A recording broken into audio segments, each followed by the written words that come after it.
base budget this year is coming in at 1.77%. That's a 40% reduction in the tax impact that was seen last year with a 3.34% increase in the tax levy.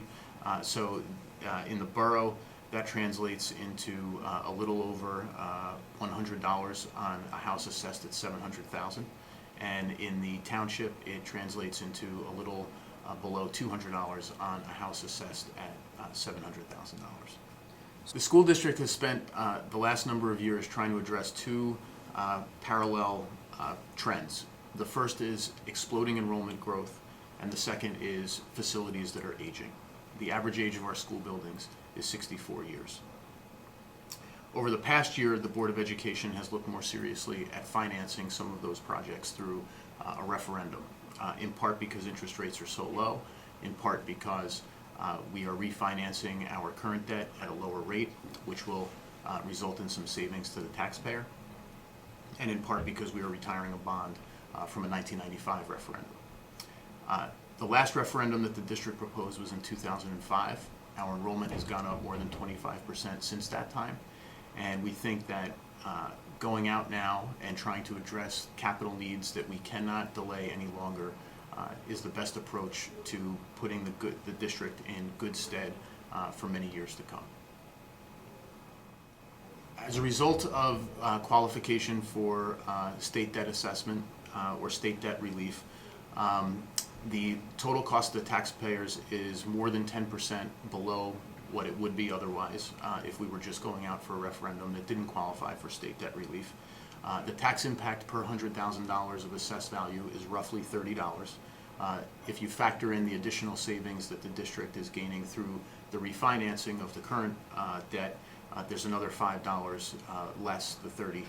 So we're talking about $25 per $100,000 of assessed value in both the borough and the township. If we used the figure of $700,000 of assessment, so we said if the home was assessed at $700,000, the average tax impact is approximately $175.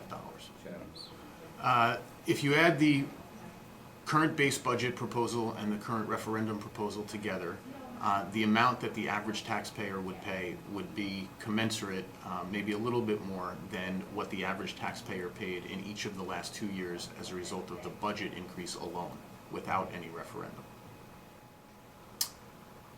I believe the Board of Education has put forth a comprehensive and impactful proposal that will benefit the entire student experience in the school district of the Chathams.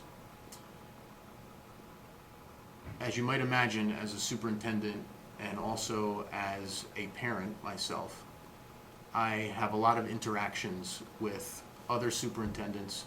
I visit a lot of other school districts for one reason or another. And of course, I have many interactions with the people in the community in which I live and with my siblings and other friends about their schools. And it's very rarely the case that when I talk to others in other school districts that I feel as though Chatham is behind. In fact, I usually feel the opposite. The more I talk to people in other communities and other school districts about their experience with their schools, the better I feel about Chatham. Conversely, when I travel to other school districts, like I frequently do, it's very, very rarely the case that I'm in a school setting that is not significantly nicer than the Chatham school settings. That is to say, it's evident that many other communities have made investments more recently in their facilities than Chatham has. I don't think that's the fault of any previous Board of Education. I think we've been grappling with enrollment growth for a very long time in this community that other communities have not had to grapple with. And I think we've made choices about resources and putting them into classrooms and into programs that have yielded excellent results for the school district. But our facilities are wanting compared to the facilities in many other school districts. So I think that this referendum represents a prudent decision to address needs that will benefit students for many, many years to come in the district. And I hope it is supported, and we'll do everything that I can to have it be supported.